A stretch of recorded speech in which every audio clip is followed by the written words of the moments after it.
Pardonnez-moi avec le matin dimanche.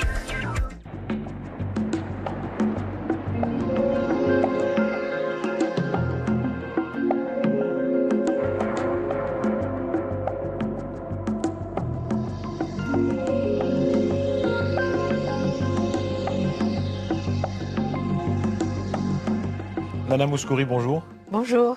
Votre voix porte particulièrement cette semaine comme grec très célèbre, alors que votre pays est dans une grande difficulté. On va parler de ça, parler de vous. On passait les chiffres en revue tout à l'heure. 300 millions de disques vendus, c'est inouï. Oui, mais en 50 ans. Oui. Et j'ai commencé petit à petit. Et j'ai vécu peut-être la plus belle période du disque et du CD aussi, que j'ai eu la chance d'exister tout ce temps-là. Oui. On va en parler de vos chansons. Vous m'avez corrigé, je vous disais 1500 chansons, c'est encore plus. C'est 2000 chansons, 2000 et quelques, oui. Parce qu'il ne faut pas oublier que j'ai chanté dans plusieurs langues.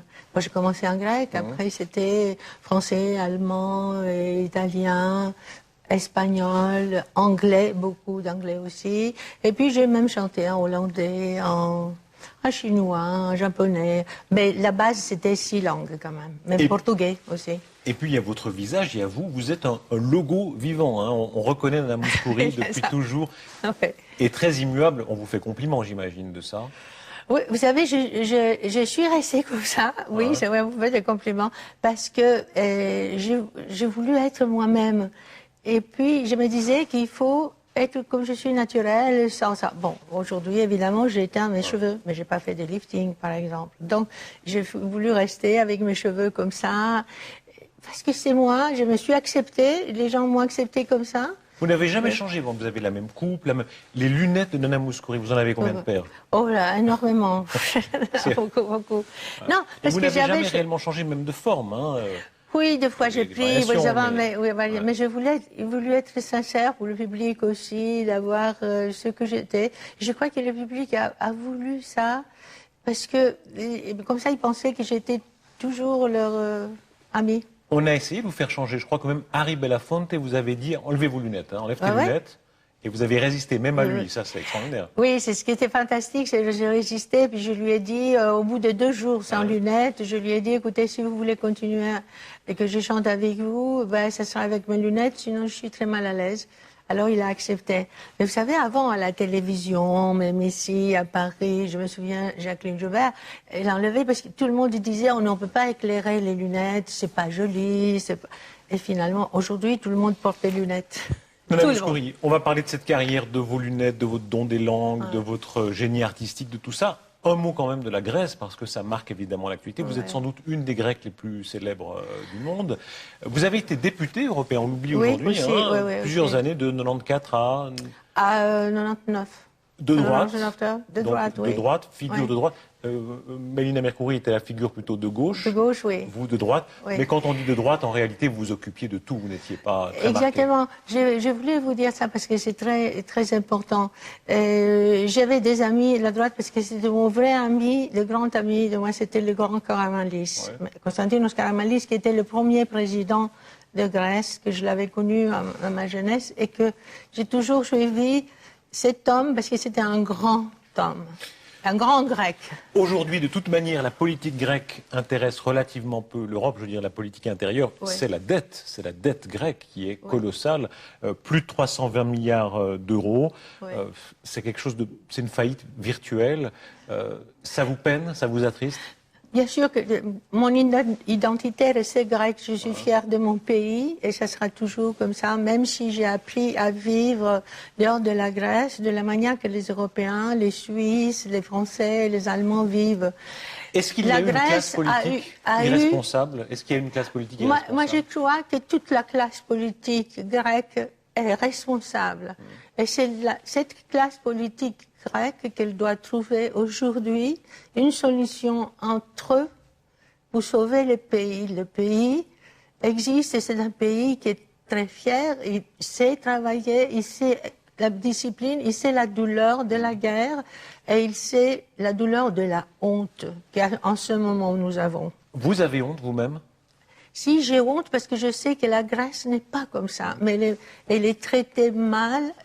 Vous savez, je soutiens le gouvernement qui était choisi parce que c'est le choix du monde. Vous entendez, pardonnez-moi, les propos de bistrot de gens qui disent « Ah, les Grecs, ils sont paresseux, les autres Européens... » C'est pas vrai. Quand vous entendez ça, qu'est-ce que vous répondez? Non, je suis révoltée. Je sais qu'on est mal habitué pour beaucoup de choses, mais on n'était pas prêt, et ça c'est la faute, c'est à la politique, on n'était pas prêt de recevoir cette crise économique parce qu'on n'était pas assez informé et assez vécu avec l'Europe. Depuis 30 ans, nous sommes maltraités par la politique grecque. Angela Merkel elle-même a tenu des propos très durs. Hein. Elle a dit en substance il faudrait que les Grecs et les autres pays, certains pays du Sud prennent un peu moins de vacances parce que nous, les Allemands, on travaille pour eux. C'est ce qu'elle disait. Oui. Ça vous a choqué? Vous savez, ça ne me choque pas pour la seule raison que j'ai appris à connaître la vérité. Alors, quand quelqu'un dit peut-être c'est cruel, mais la vérité est dure, mais il faut la voir. Il faut avoir le courage de le voir.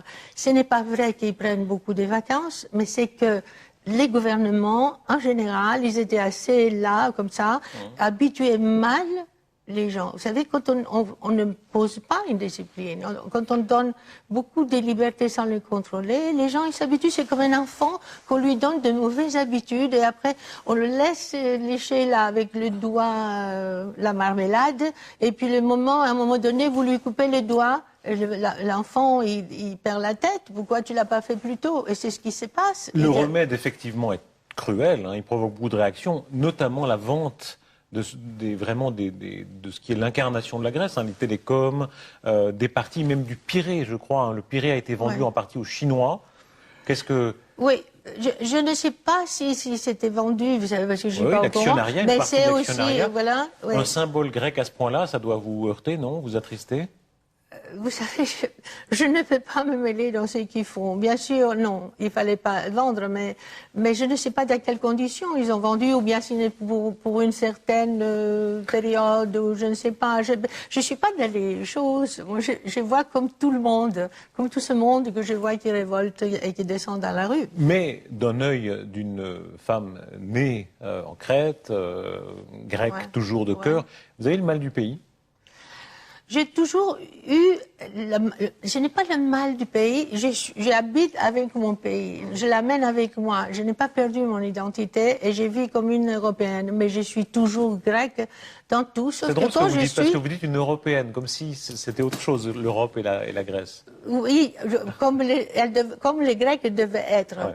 Je suis une grecque européenne, c'est ce que je vis. Je vis en Suisse comme les Suisses, je vis en France comme les Français, en Allemagne comme les Allemands. Mais je suis toujours grecque. Je veux dire que je le montre de tout, dans ma musique, dans mon comportement, comme les Grecs, je le vois moi, et comme ils sont vraiment. Les odeurs de la Grèce, le soleil, les goûts, ça doit vous manquer quand même. Bon, je vais tous les étés. Ah, oui. Vous savez, je ne crois pas que la perfection, vous savez, n'existe pas. Vous ne pouvez pas avoir tout le pays avec vous tout le temps. Et je l'apprécie beaucoup plus comme ça. Et je vous assure que nous, tous qu'on vit à l'étranger, on aime beaucoup plus les pays que peut-être les Grecs qui vivent et qu'il y a un moment où bien ils ne s'intéressent pas beaucoup.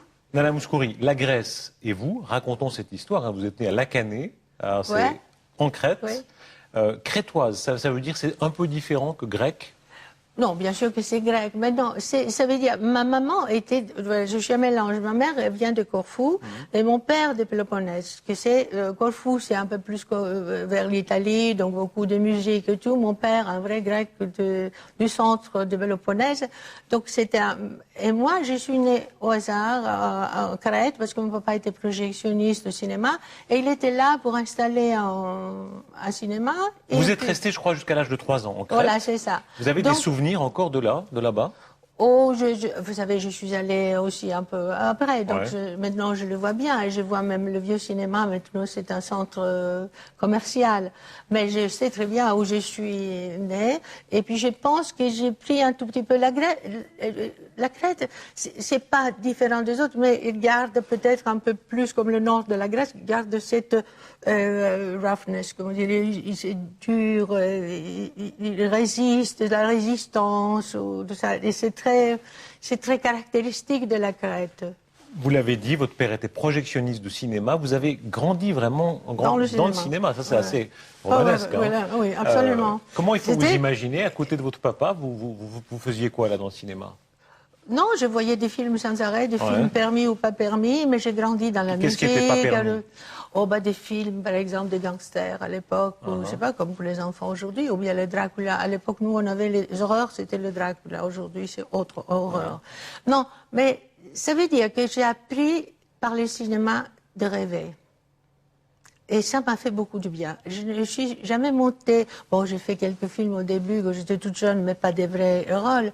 Mais je n'ai jamais voulu monter à l'écran parce que je me sentais pas capable et puis je me trouvais pas très intéressante pour les films. Mais j'étais fascinée par la musique et je me suis toujours exprimée avec la musique.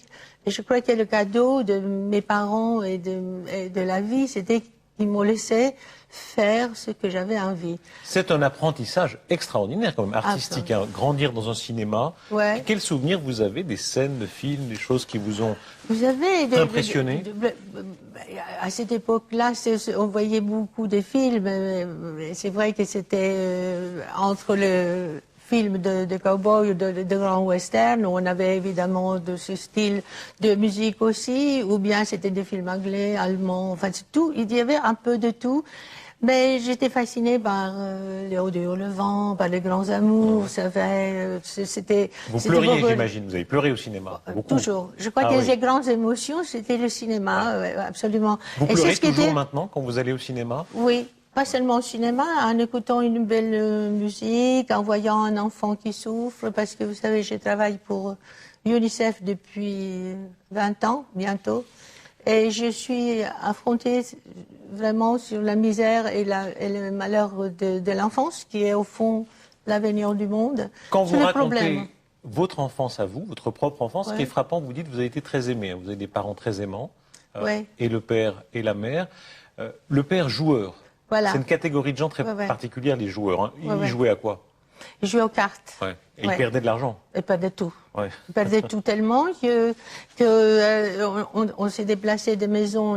On n'avait pas une maison. Au début, on habitait dans le cinéma. Enfin, une petite maison qui était le rêve, avec des poules, avec des chiens, avec des pigeons, tout ça qui était le rêve de la petite fille, comme Dorothy dans le Wizard of Oz.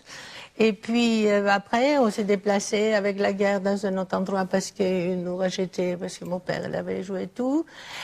C'est ce que je dis, ça, si vous l'avez dit quelque part, c'est que j'ai connu tout de suite la guerre. Et quand je pose la question à mon père, il m'a dit la guerre, c'est quand les gens ne s'aiment pas. Ouais. Et puis j'ai vécu la guerre à la maison parce que mes parents ne s'entendaient pas à cause du jeu. Ce qui fait Il y avait que des scènes de ménage. oui. Ouais. Et je suis très. Toute ma vie, je fais attention de ne pas tomber à des addictions comme ça, de ne pas faire des choses qui pouvaient être mauvaises pour la vie et pour mon métier, pour Ça veut ma dire quoi, famille. ne pas être dépendante? De ne pas être dépendante. Si j'étais dépendue de la chanson, je suis toujours. C'était ma seule, vraiment. Mais n'était pas me laisser faire quelque chose, il n'était pas sur le chemin droit. Comment il faut vous imaginer quand vous êtes toute jeune enfant, comme ça? Alors d'abord en Crète, ensuite à Athènes, vous avez Voilà. déménagé. Vous étiez comment comme enfant? Un enfant très très timide, qui ne parlait pas beaucoup. Mais quand j'étais triste, je pleurais. Et quand j'étais contente, je pleurais encore.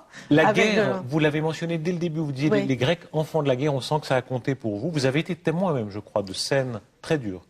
Oui, j'ai vécu de l'occupation. Vous savez, quand vous avez 6 ans et que vous voyez tuer des soldats allemands dans une place qui est juste à côté de chez vous. Et Ça, puis vous que l'avez les vu de gens- vos yeux, hein. Je l'ai vu de mes yeux. Et on était aussi persécutés par les soldats, parce qu'après, ils cherchaient à trouver qui a jeté la grenade. C'est un soldat allemand, hein, sa Ouais. jambe avait été arrachée par une Voilà, grenade. c'est ça. Et ça, c'est une scène qui Il visiblement a... m'a resté toute ma vie. Et vous savez, je me dis, jusqu'à maintenant, quand j'ai fait des vilains rêves, je suis